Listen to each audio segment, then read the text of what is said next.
Coming up on this episode of the Roundtable. The goalposts are shifting again. And now, it's extremism. And ostensibly, the extremists out there can be extremists in any regard. They can come from any identity group. It's not just Cletus in the shed printing up hate tracts and getting ready to go on a reign of terror in the backcountry. You can have extremists on the left and the right, or so we are told in the document, the national domestic terrorism document that's making the rounds. But again, we already know that there is no way that a black trans liberation extremist organization is going to receive the kind of surveillance that some other sort of organization is going to receive. If word got out that was taking place, there would be hell to pay. Things would burn down. People's heads would roll.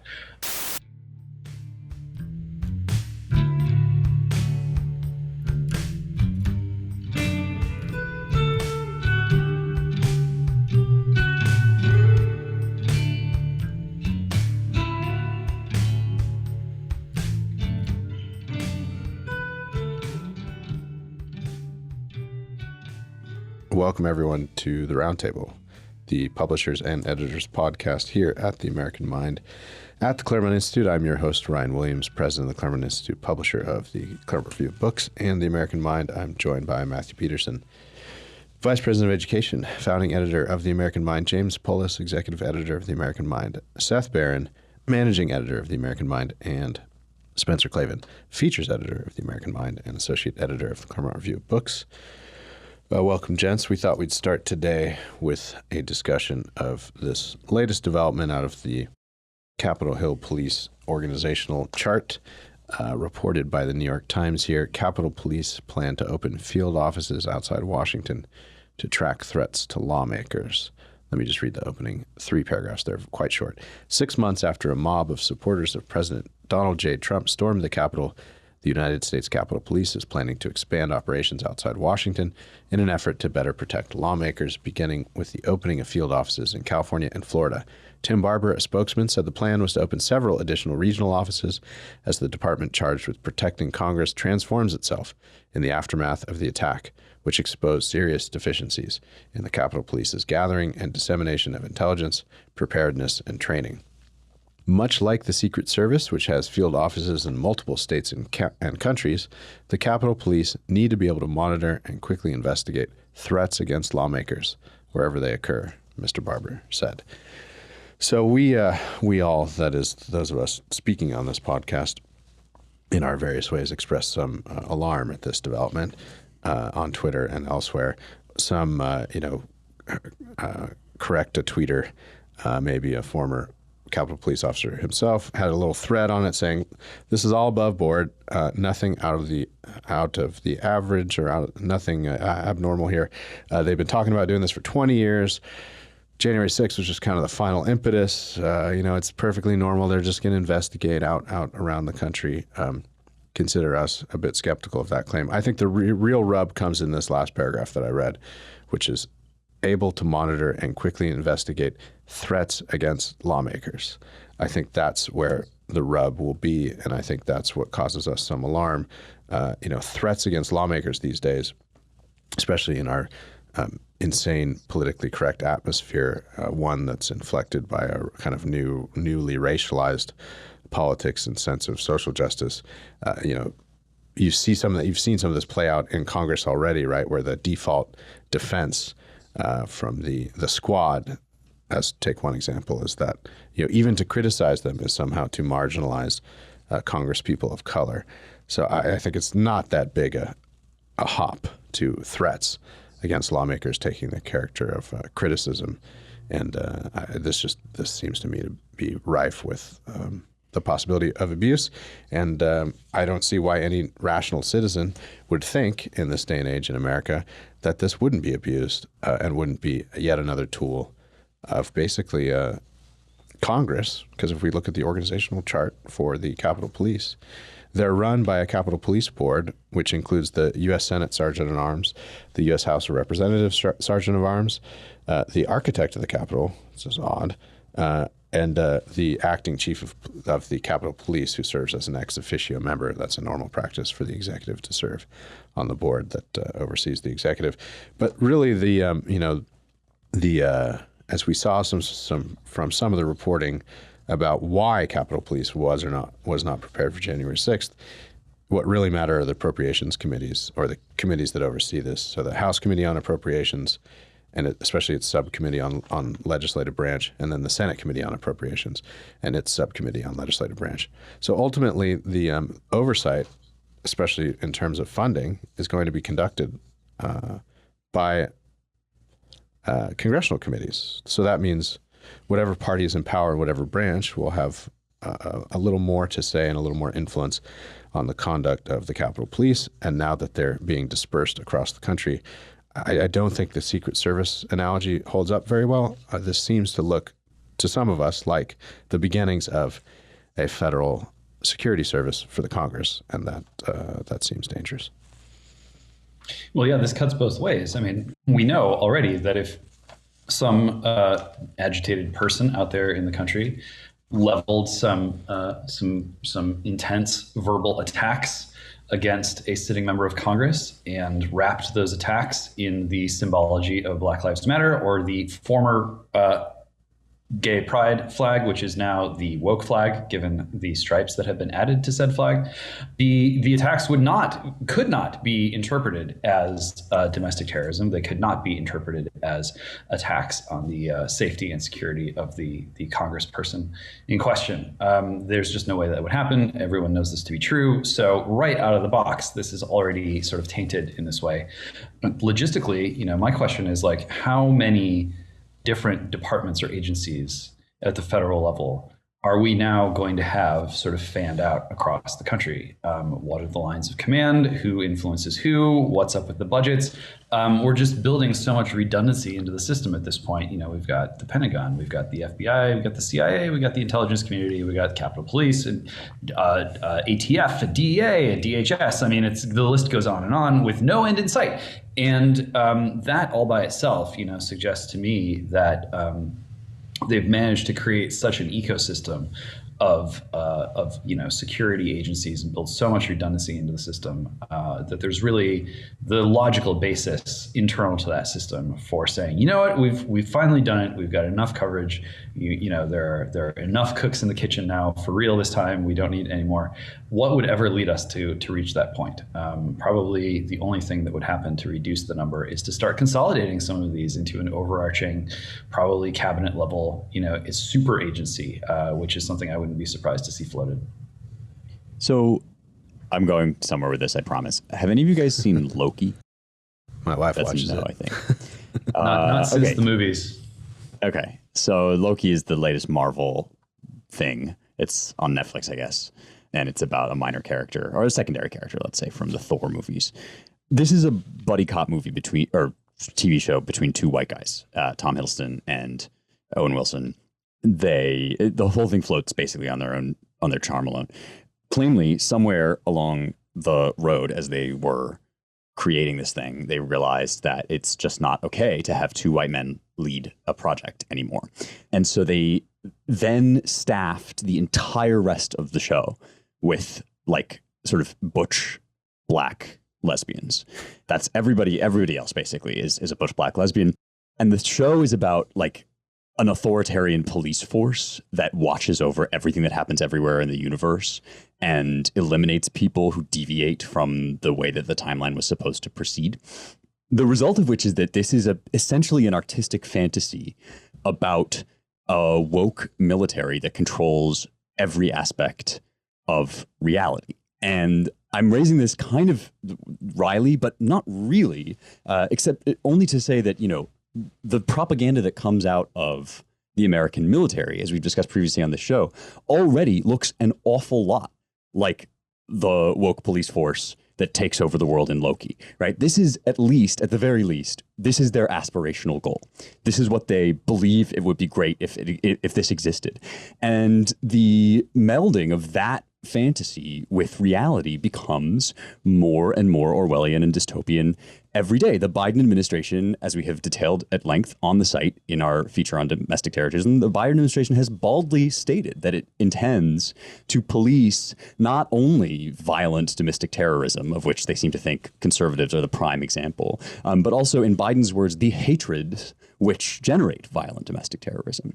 And so, yeah, in a complete vacuum with no other circumstances or context or information, could we read this New York Times piece and think, a number of motivations could be at play here? Yeah, maybe, but we don't live in that world. We live in the real world where our country is run by a monoparty that wants to criminalize conservative thought, and that, as James says, only ever has one example of what it looks like to be threatening or dangerous or potentially violent, and that is basically to love the Constitution of the United States and to pledge yourself to defend it. And it's quite clear that this is just another step in that direction, not only from the shape of the announcement, but even indeed right down to the iconography that comes out of this Capitol Police Force, which is basically a real life version of the Time Force in Loki. So gird your loins.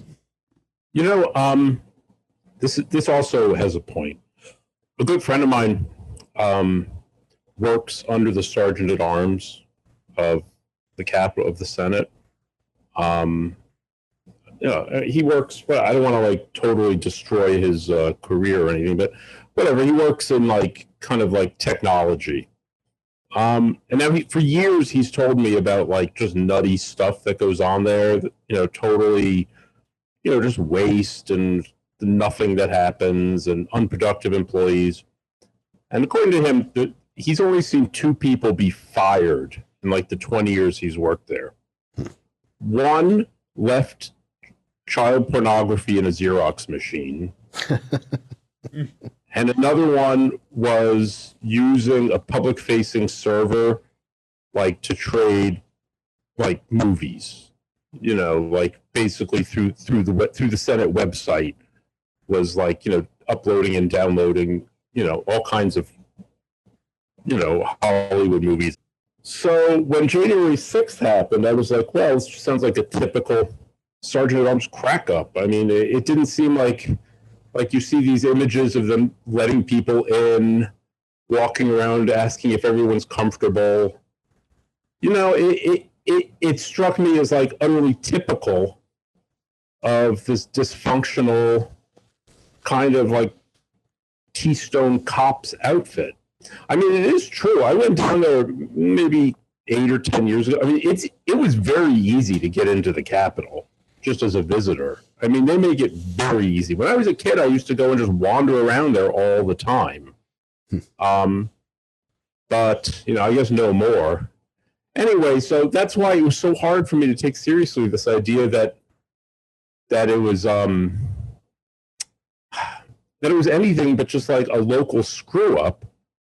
I would find it hard to believe that they could transform this group into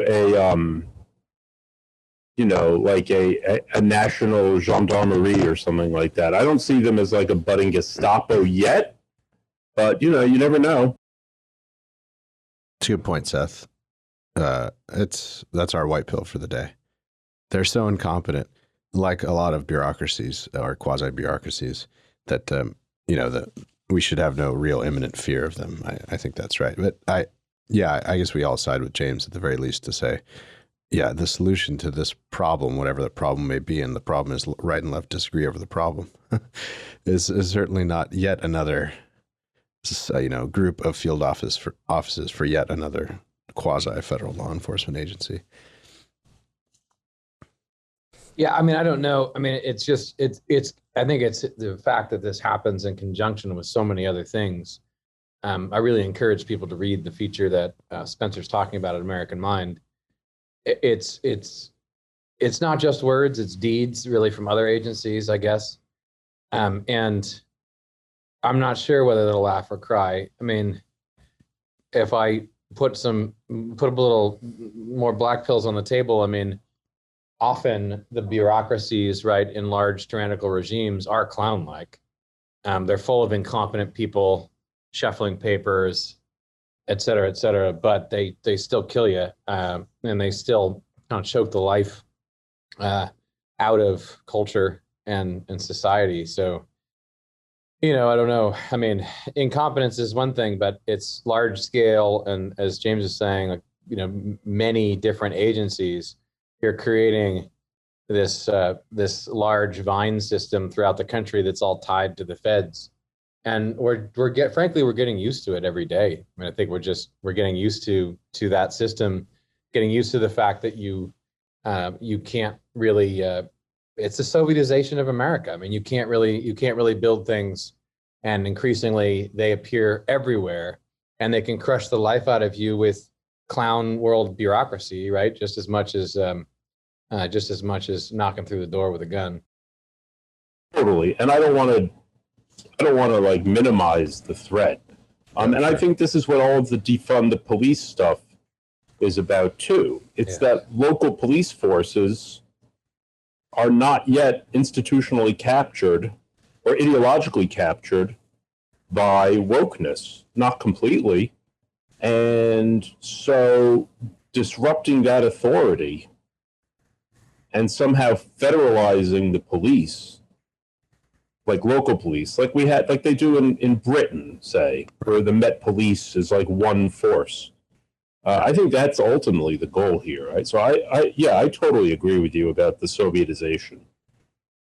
Yeah, there's just no question that if you have a nationalized police force, then there the intelligence community will be. The last vestige institutionally of a boundary that we attempted to erect within living memory in the 70s between foreign domestic operations.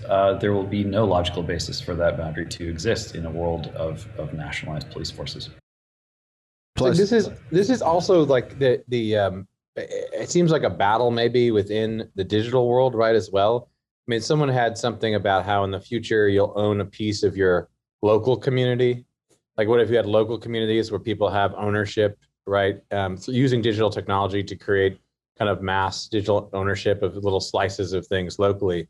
And it just like the Borg wants the opposite. So the entire thrust of the last 30 years is to create mega. I mean, you have to have, whatever BlackRock has, $7-8 trillion. I mean, that's the conscious movement of the bugmen is to just build this structure up. And I don't see people talk about crypto and everything else. That is kind of a hope that you can actually use technology against it. But we have to admit that there's only one direction in which this has been moving for quite some time, right?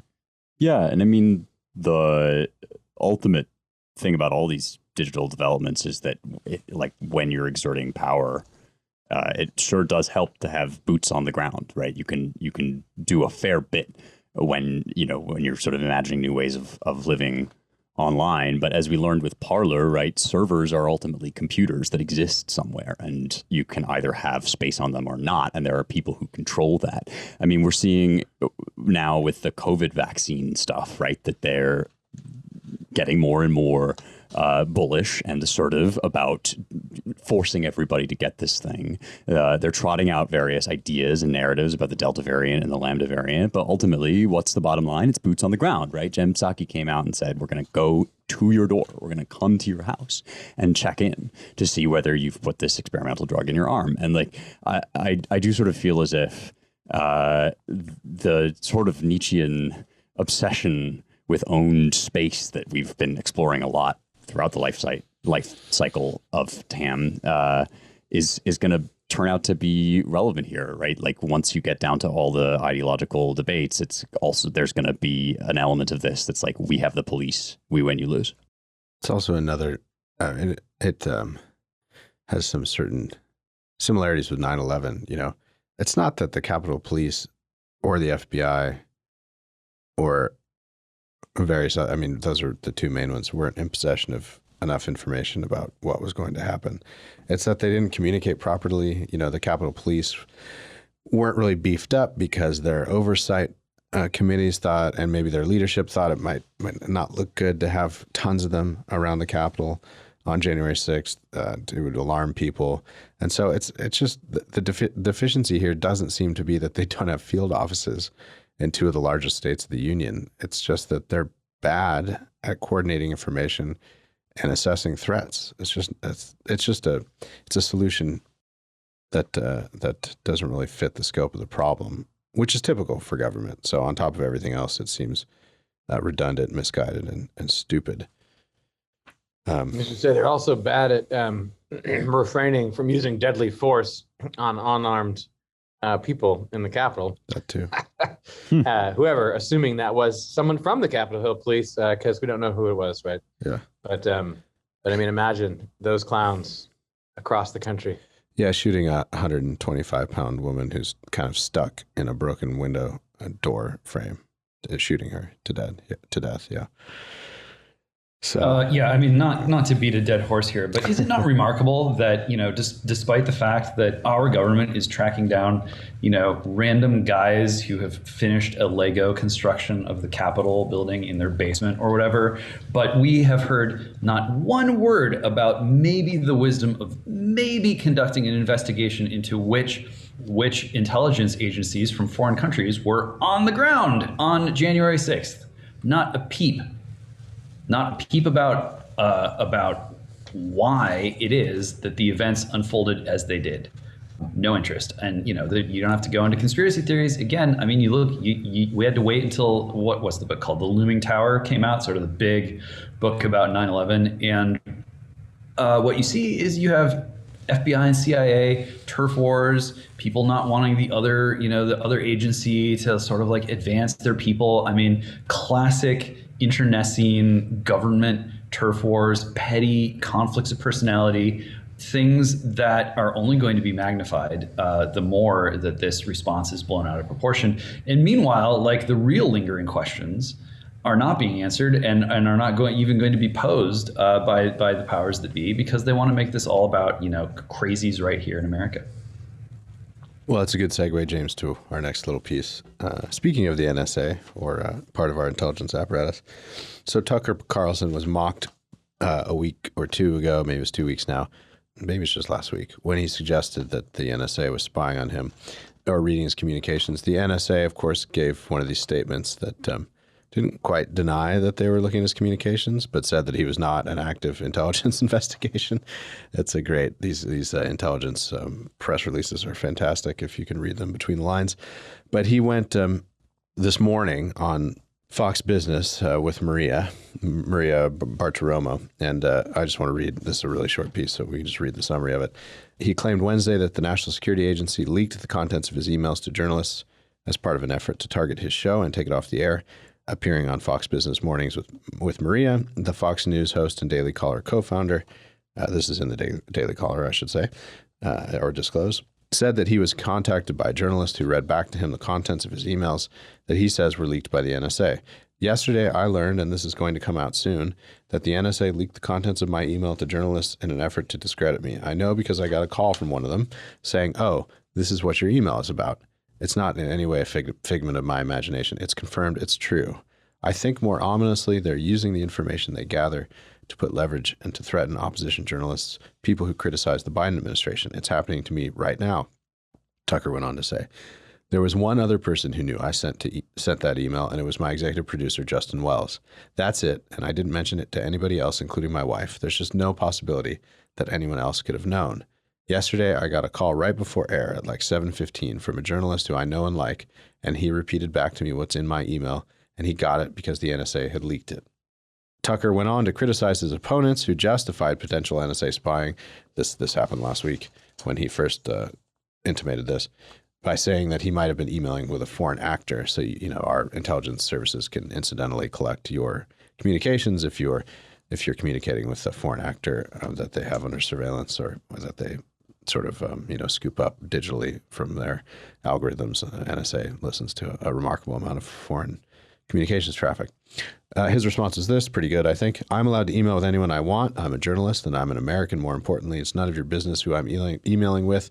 If you think I'm committing a crime, then charge me with it. And if I'm not committing a crime, then please leave me alone. I have a right to communicate in private with other people.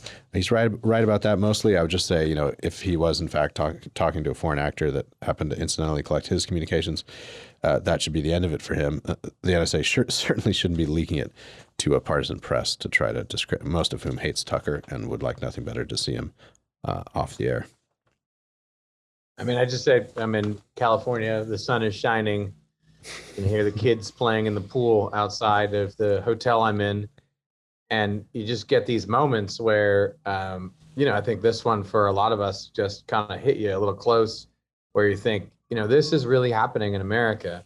The idea that he's making it up, or the idea that we haven't seen them do this over and over and over and over again in the last 5 years, never mind all the incidents we know about, but that we don't know exactly what happened, where the NSA database, according to a judge, was being used and abused by tens of thousands of times a year, including tracking the same people with consultants who are not even in the government per se.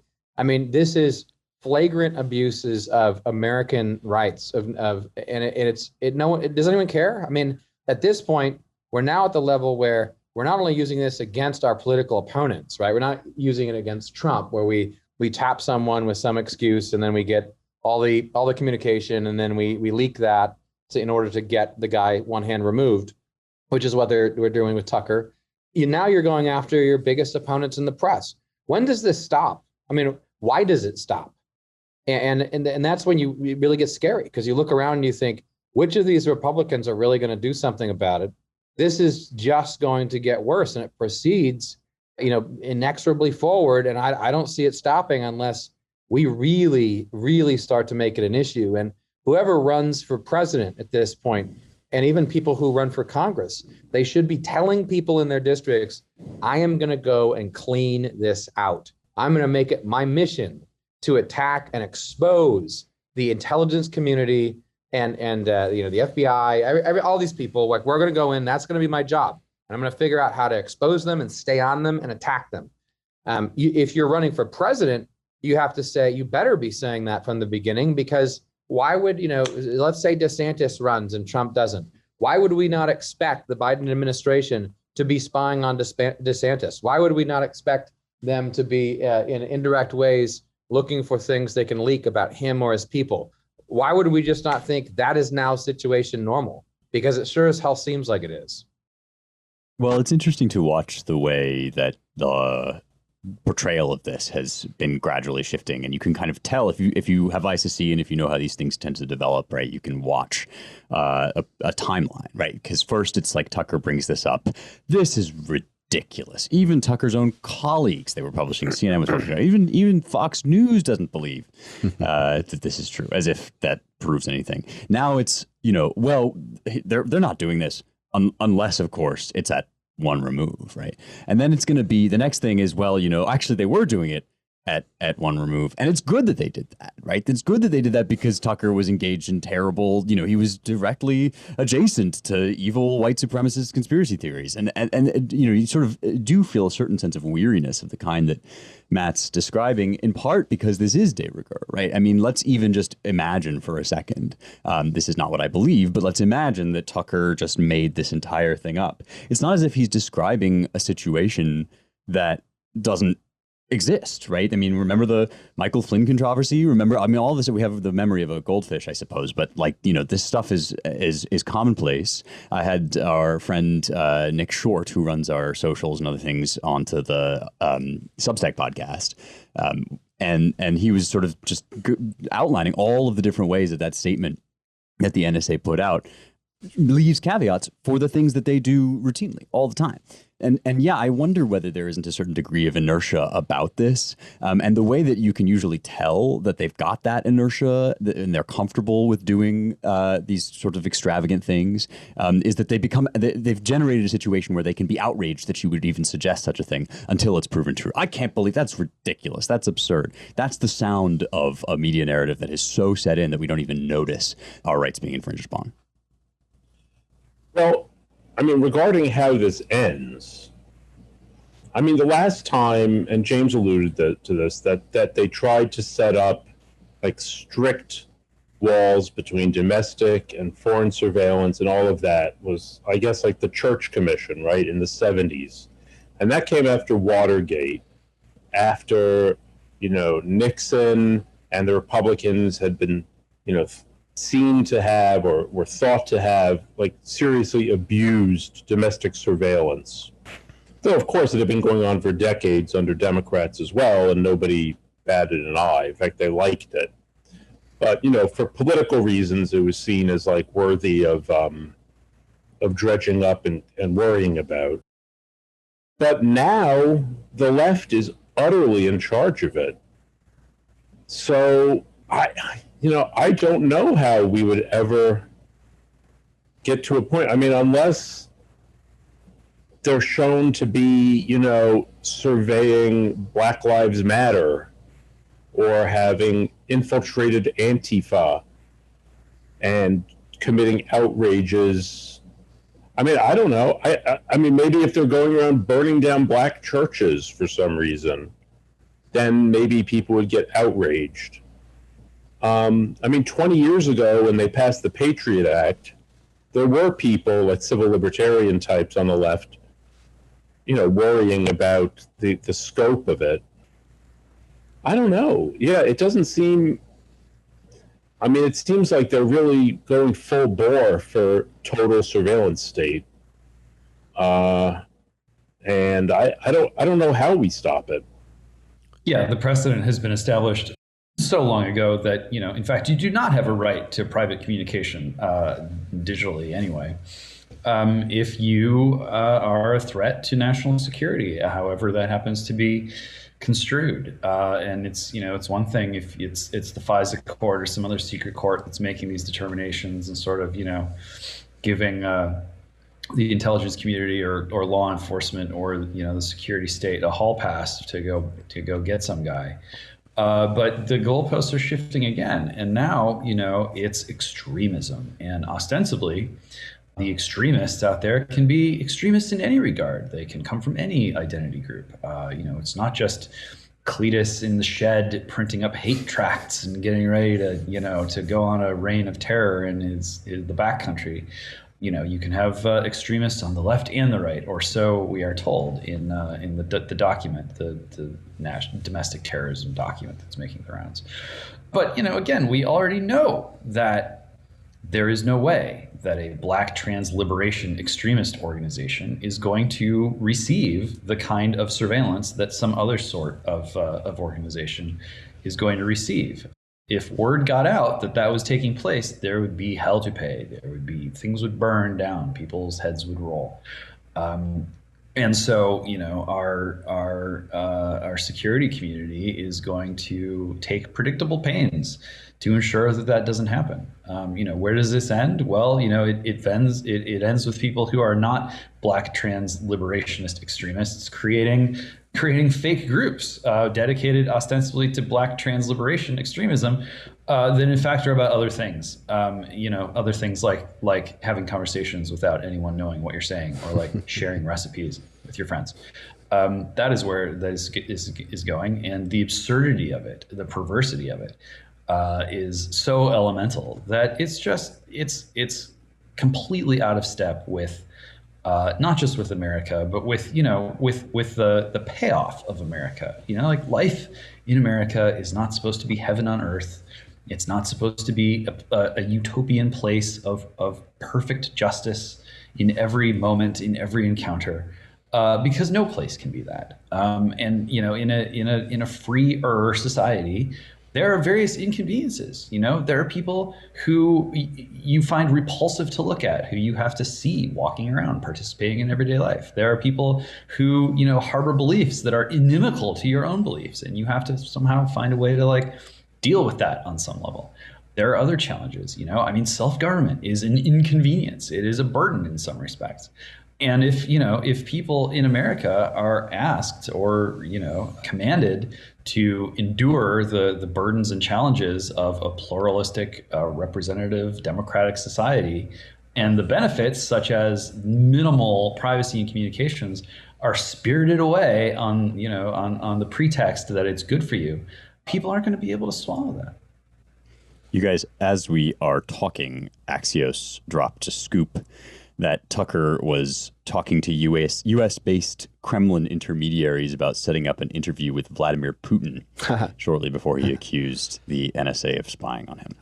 Yeah. So the very dynamic that we are discussing is playing out in real time as we are recording this podcast. God forbid a mainstream media interviewer and opinion, celebrity interview a head of foreign government. That might be. That's right. It's very suspicious that a major talk show host should seek an interview with Vladimir Putin, especially after he just gave a major interview with another less suspicious, far more reputable news organization. Yeah, I guess. I just wanted to, go ahead, Matt. We have to make this. It's a complicated issue. I don't want to oversimplify it with my rant earlier. I mean, everything online is recordable. I mean, there's no such thing as privacy in the thing itself, right? So, and people have had a kind of ridiculous notion of privacy in the boomer times, thinking that you can use technology basically, on your own without anything being recorded. And that's just not the case with anything online. So, that's a complicated issue though. What do you do with that? And that's a serious question. But the main problem here is if we don't get a handle on this, if we don't talk about it at least a lot and make it the focus for Republican politicians to go after and attack the intelligence community, which is essentially governed by the rainbow flag, and it's very clear where it stands, and it keeps pushing, and God knows what it's doing on the far reaches of the forefront of the stuff that we can't even see. If we don't start going after that, I have very dark thoughts that I don't want to say on air about what ends up happening. And the problem is that the more this kind of stays in the corners of the internet and, people realize it and don't talk about it, God bless Tucker for bringing it up, the more it doesn't become an actual issue, a presidential issue. I don't even know. Then again, I don't know if we're capable of having a presidential election next time because both sides think the process is illegitimate. But it has to be about real issues for the right, because they're going to keep pushing at the left until they break things. That's clear. They're not going to stop. It's too tempting to use their power. And in the midst of that, if we're not focused on the right issues, some really, really bad things are going to happen. Yeah, an enterprising party would run on all of this in the midterms. But as somebody was mocking on Twitter, all we've seen so far in the Take Back the House 2022 strategy is more tax cuts and funding the military more. So, same old GOP, alas. But it's incumbent upon us to try to change that, and our friends are working on that too. I just wanted to refer everyone to a prescient February 12th, 2020 memo from our own Angelo Codavilla, which is very relevant here. Abolish FISA, reform FBI, and break up CIA. Go check that out. The subhead is How to Defend the Republic Against the Deep State. Remains very prescient and relevant, as a lot of Angelo's writing does. I'll just quickly play devil's advocate with this domestic law enforcement stuff. If I were on the left, I would just say, oh, come on, you guys, you're all pissed off about this because it's been turned against whites now. In the 70s, it was 5 FBI agents and like 2 quasi-Black Panthers being pushed and then entrapped. Now they're just rounding up yokels and faking a kidnapping of Gretchen Whitmer and rounding up the white guys. So it's kind of a tit for tat deal. And now your ox is getting gored, so you're pissed off about it.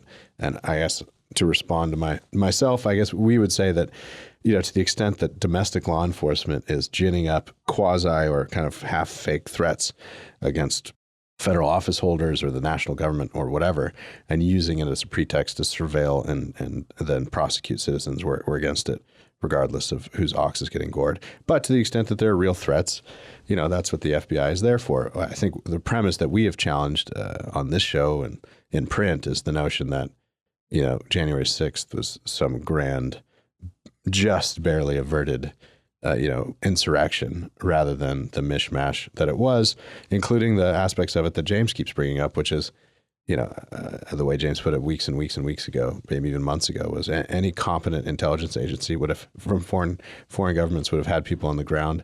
The investigation, as it were, into this is going to be conducted by this committee, which Adam Schiff is chairing, and he's laid out the strategy of the January 6th House Committee. It's going to go after Trump, go after GOP Trumpers, and that'll be kind of the end of it. So, we would like some truth and honesty and real reckoning with the actual threats to America, both ideological and political. And our ruling class seems committed to doing none of that, and rather to pursuing partisan political gain and using the language of national security and all the rest to achieve their ends. Well, we're going to wrap up with a segment on gay missiles. No, I'm being a little flippant here. Our good friend Chris Rufo has another document dump. This time Raytheon in its crosshairs. I would say woke missiles because it's the full rainbow, as we'll see in a minute. I just want to read this thread quickly. It's not that long. It gives you a flavor of it. Last summer, Raytheon CEO, this is from Chris Rufo's Twitter thread. You can find him at Real Chris Rufo. Chris was a Lincoln Fellow of Claremont Institute a few years back. He's now a senior fellow at the Manhattan Institute and doing consistently great work on this. Was on Tucker last night about this, actually. Last summer, Raytheon CEO Greg Hayes launched the Stronger Together campaign, instructing employees on becoming an anti-racist today. He signed a corporate diversity statement and then asked all Raytheon employees to sign the pledge and check their own biases. The program is centered on intersectionality, a core component of critical race theory that divides the world into competing identity groups with race, gender, religion, sexual orientation, and other categories defining an individual's place within the hierarchy of oppression. Raytheon then asks white employees to deconstruct their identities and identify their privilege. The company argues that white, straight Christian men are at the top of the oppression hierarchy and must work on recognizing their privilege and step aside for minorities. Raytheon tells employees to identify everyone's race during workplace conversations. Whites must listen to the experiences of marginalized identities and should give those with such identities the floor in meetings or on calls, even if it means silencing yourself. Raytheon instructs white employees never to say that they pray things will change soon. Whites must instead acknowledge that their own discomfort is a fraction of their black colleagues', who are exhausted, mentally drained, frustrated, stressed, barely sleeping, scared, and overwhelmed. Raytheon has segregated employees by race and identity groups for Black, Hispanic, Asian, Native American, LGBTQ, and other intersectional categories. And then he has a slide from a recent seminar on developing intersectional allyship in the workplace. This just illustrates the hilariousness of all of this, or I guess in the gallows humor sense in a way. They have this sort of white backdrop, a nice abstract paint splatter of rainbow color, somebody talking in front of the background. It says, top left, it says June is Pride Month. And then at the bottom, it of course has the Raytheon logo, which is looks kind of like a radial type circle thing, but now it's rainbow colored, and it says Raytheon Missiles and Defense. Just two more threads in this, or pieces of this thread. Next, Raytheon explicitly instructs employees to oppose equality, defined as treating each person the same regardless of their differences, and strive instead for equity, which focuses on the equality of the outcome. And they've got this little graphic that everyone's seen with three people, kind of like a little baby, a 5-year-old and an adult, looking over the fence, and the little baby can't quite see, and so everyone gets bigger platforms to stand on so they can all see at the same height, that kind of thing. Finally, in a collection of recommended resources, the company encourages white employees to defund the police, participate in reparations, decolonize your bookshelf, and join a local white space. Anyway, that's Raytheon, Missiles and Defense Systems. I like that last one's a really nice touch, right? Decolonize your bookshelf, but buy some missiles from us to help colonize the world and to advance, the latest LGBTQIA priorities. It's remarkable. I like join a local white space. Yeah, that's right. Quite remarkable. I wonder what they think is going to happen there.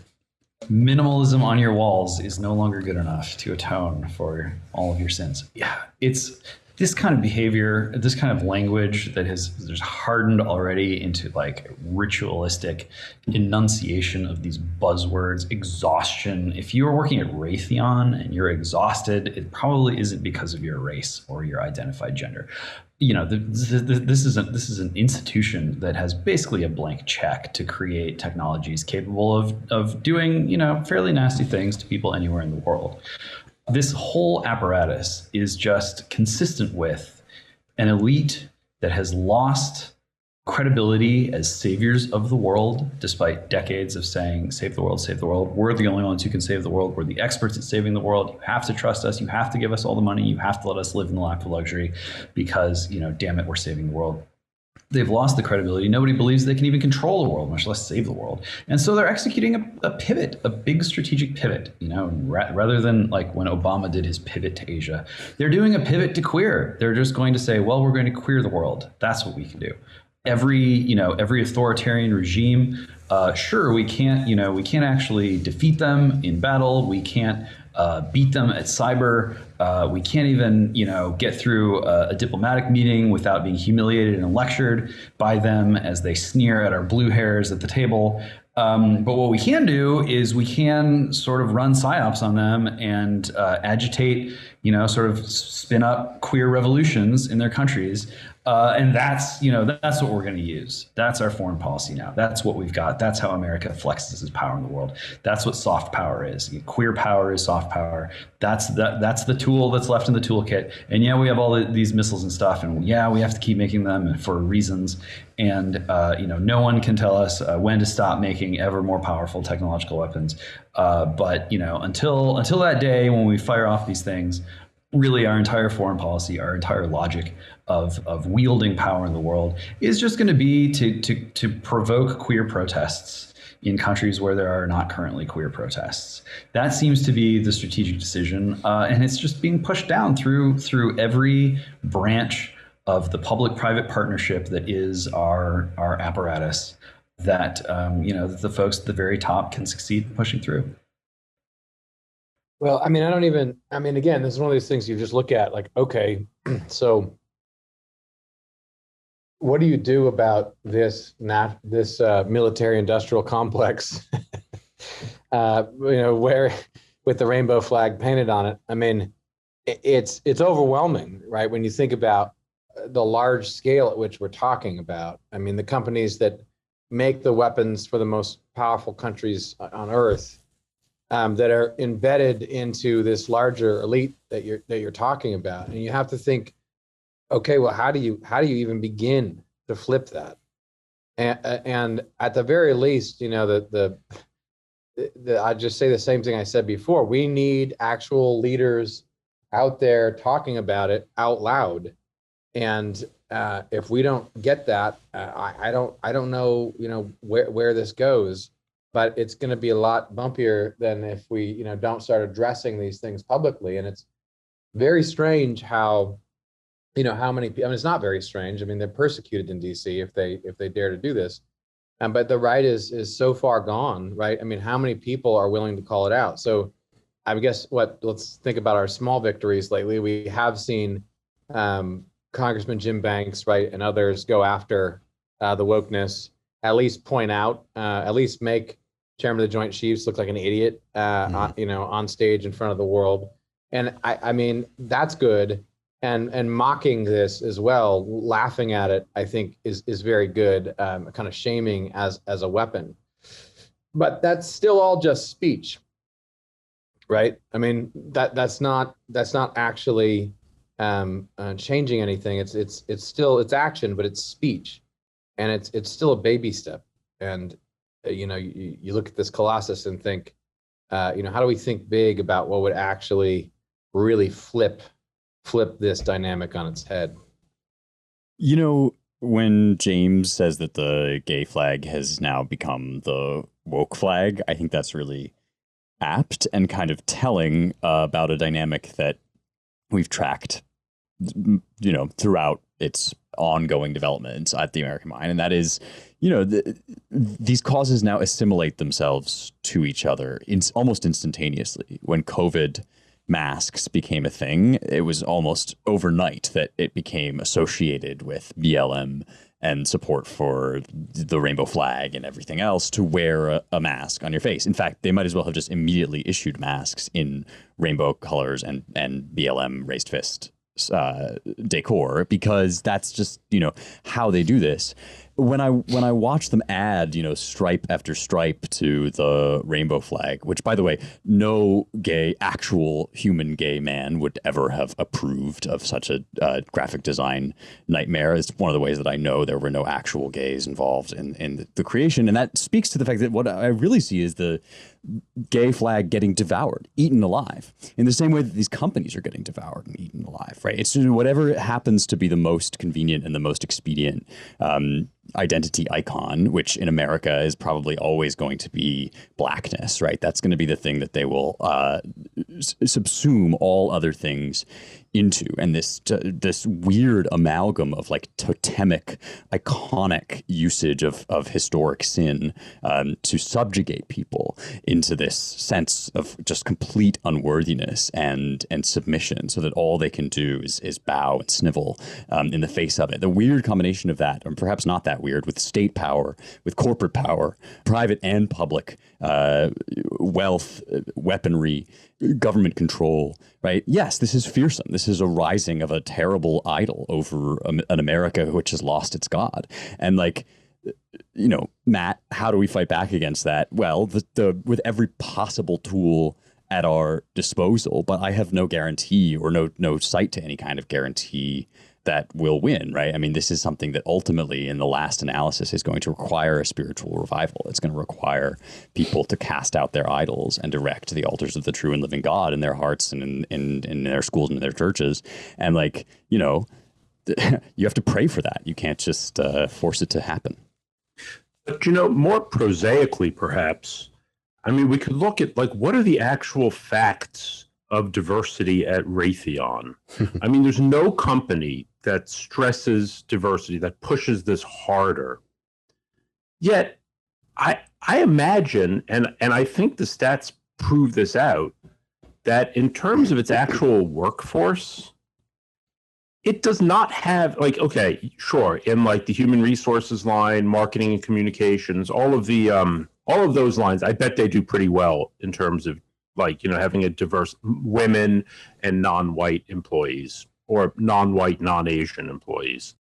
I would imagine that their engineers skew heavily white and Asian and male.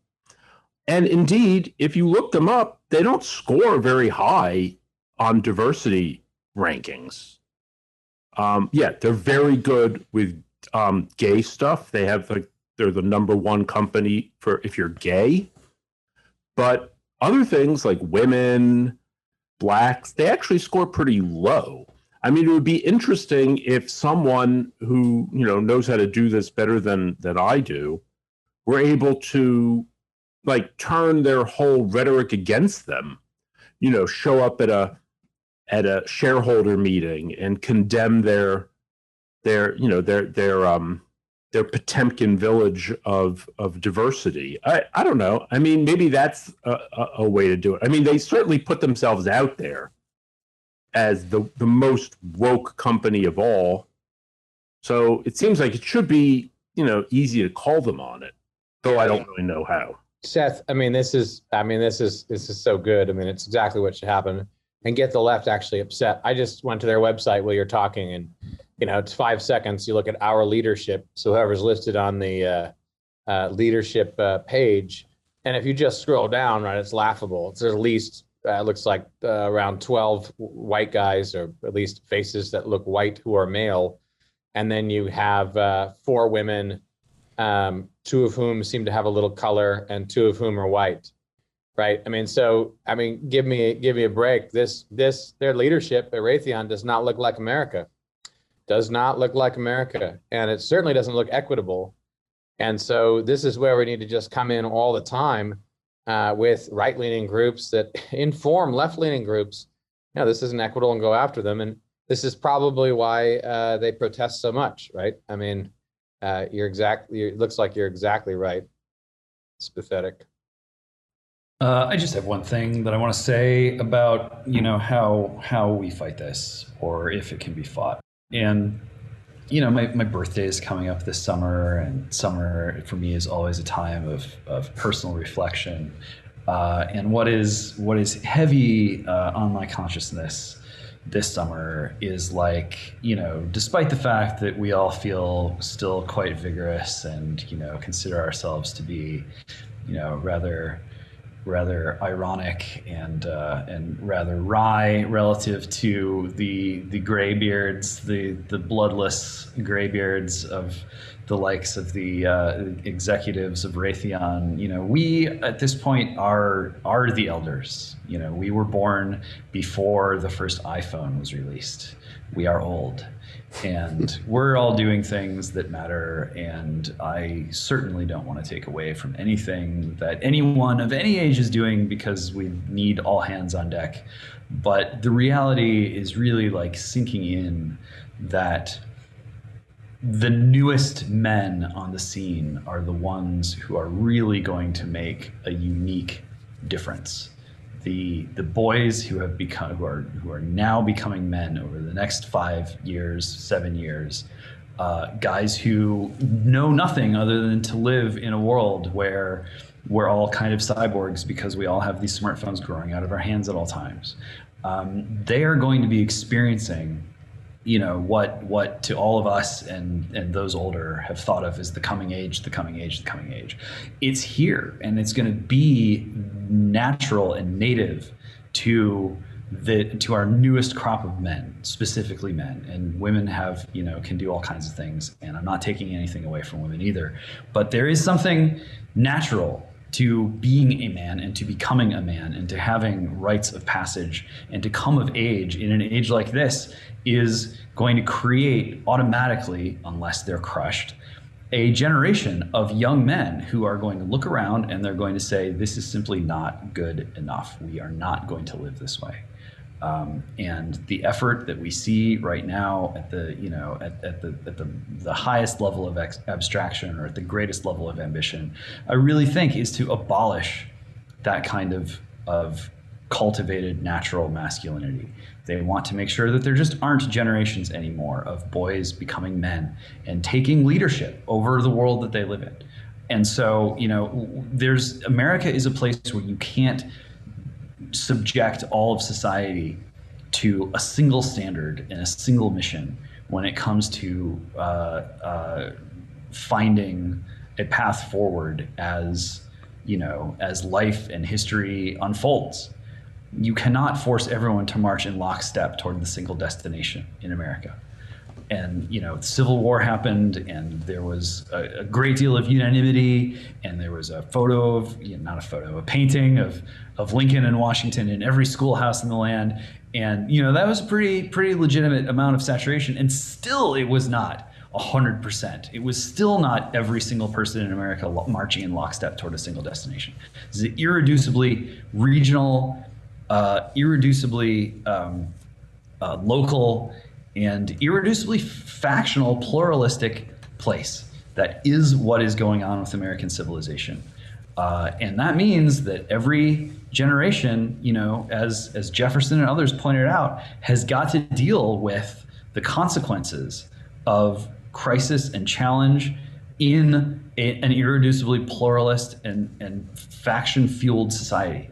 And that means that for all the good that us and those older managed to do, the rubber is going to hit the road with this new generation of boys turning into men. We need them. We need new men for this new time. And a lot of the weight is going to fall on them to figure out not just how to tear down this sort of monstrosity that has grown up in our midst, but what's going to come after. And it's not just going to be one thing. It's going to be these guys sorting it out with all the difficulty and all the division that has always come before. And so, we got to make room for them, and we got to educate them, but we got to recognize how much of the weight they're going to have to bear. I just want to back that up real quick with the experience of the last few weeks. I mean, James was out here to speak to the Publius Fellows, this 40-year-old, storied fellowship program with these young assorted leaders. And it just, what you're saying just really struck me this time, and the sentiments of some of the young men who are here. And, they're just right. I mean, what they see is that it is particularly young men who are waking up and looking around going, this is not going to work for me. And they can't quite articulate why, and they don't know where to go, but they are just going to say, no dice, like you're saying. And so I think also it is on us who are, younger in quotation marks than the people who aren't even talking to them to start talking to them directly, right? I mean, they're going to need to be set up in the situation you describe. We don't want what happened to us to do the same thing to them. We want to help those people, raise them up, help them find the level, and help them utilize their talents for the sake of a movement or an order that it makes sense. And I just, if you ask, what I'm saying is, if you want to test the truth of what James is saying, you go ask some of these Zoomer guys, about these issues, and they will confirm everything he just said. Those young men are already here, and they're going to it's going to get worse for them, and there's going to be more of them frustrated as we move forward. And we see this every day. In other words, this isn't just a theory. Yeah, that's a positive note. That's good to end on. I think we always say we're happy warriors here around Claremont, and I think I tell the Publius fellows, and I tell the Lincoln fellows and John Marshall fellows too, for that matter. Summer's our favorite time of year. It's kind of energizing, and part of the reason the energy really kicks off with Publius, and part of why it's so energizing is because it's a bunch of under 30-year-old folks for the most part, usually 22 to 23, the average age, and in recent years, as Matt can attest, and James has been around too can attest, they've kind of had their eyes more open and their view more clear every year over the last 5 years or so.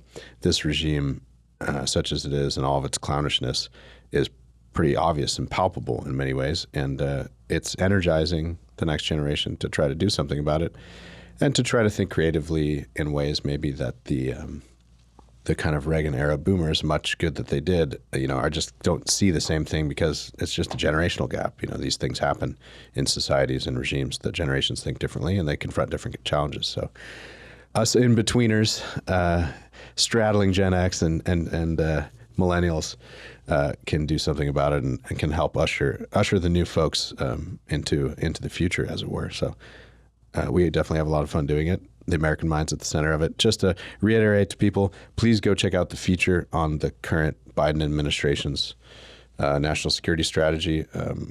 Spencer, what's the title of the whole thing? I mean, it's on the front page of the American Mind, but the feature is called "They're Coming for You," and the editorial introduction is called "Who's Next?" Yeah, with some beautiful art from Beck and Stone for all those pieces. So they're doing a great job. Yeah. Could I do a little? Yeah. Matt, take it away. So if you do listen to this before Saturday, July 10th, and you do happen to be at CPAC in Dallas that night, you can mosey on over just a few minutes away to the Renaissance, where the first in-person American Mind event is taking place. Claremont Institute and the American Mind, due to the beneficence of Ryan Williams, has a booth at CPAC where you can come say hi. Seth Barron is going to be around, and James Polis is going to be around. And you can go to the booth, check out our stuff. But then if you come to this party, the theme is Hot Gulag Summer. And if you go to hotgulagsummer.com, you can sign up for Hot Gulag Summer, meet your future cellmates. There's going to be a lot of people there, names that you recognize. The VIP list is filling up by the day. And so you will have a good time, I guarantee you. And we should also say that if you go to gulagswag.com or hotgulagsummer.com, we are selling some merchandise based on a concept that the inimitable Peachy Keenan came up with. We had a little fun with it. Our friend Dave Raboy designed the logo for Hot Gulag Summer. And so some proceeds from that will be donated to the Claremont Institute and American Mind, and so it's a nice win for everybody. You get your summer merch, and we'll have more American Mind branded merch coming. But check it out, and especially if you're in Dallas, you got to come to this party. Yeah, definitely. Please go. I would be there, but we're I've got family in town, and the Publius Fellowship beckons, so I'm sorry to miss it, but I'm sure it's going to be a great party. We should also mention that producer and engineer Jake Gannon will be there as well. Oh, yes. So many people are sitting there thinking, I wish I knew more about who this guy was in the background. They mentioned Jake. Yeah. You want to come say hi to Jake? He's going to be front and center. My picture's not even on the Claremont website. Some of these people don't even know what I look like. It's true. He's got the vibrancy and vitality of youth. You'll be able to you'll recognize him as soon as he opens his mouth because you hear him here on the Roundtable. Good, yeah. People in Dallas, go check it out. It'll be a great time. You'll get to see all many of, if not most of, your American Mind favorites. And with that, thank you for listening to the Roundtable. If you want to support our work, visit claremont.org/donate. And if you want to learn more about all our projects and writing, visit our websites at americanmind.org, claremont.org, ClaremontReviewBooks.com, and our new Center for the American Way of Life at dc.claremont.org. Please rate us well, share, and subscribe at Apple Podcasts or wherever you get your podcasts. Thanks to the man I just mentioned, Jake Gannon, and thank you to Annalisa Lee, our production and engineering crew, and thank you to you all. Talk to you next week.